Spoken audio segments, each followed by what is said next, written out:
One of the stranger things dug up in archaeology is the elongated skulls which have been dug up in Asia and Europe.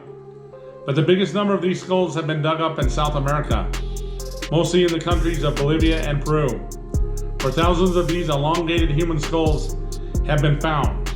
Thousands of these elongated skulls are said to be in the Museum of Anthropology in Lima, Peru. The mainstream explanation for these skulls is they are skulls of ancient humans who purposely misshapen their cranium through head binding, a supposed method of wrapping a child's head with tight cloth.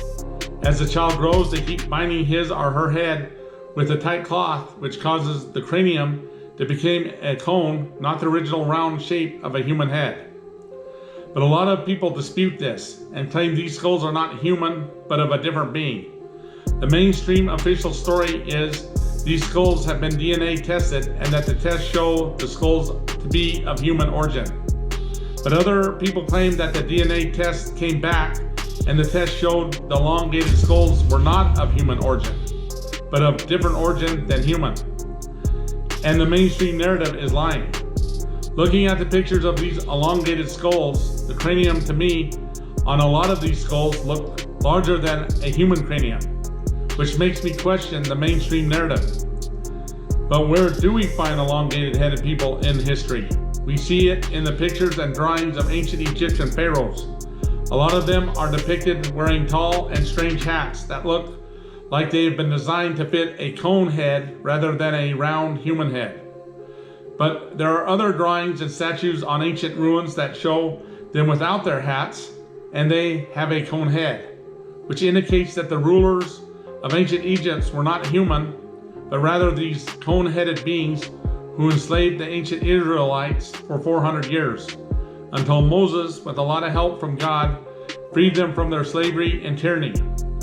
One of the stranger statues in ancient Egypt is the statue of the Egyptian king Akhenaten, who seems to have both male and female anatomy, which he seems to be similar to the odd transgender movement that is being promoted and pushed by large governments and the mainstream news media of today.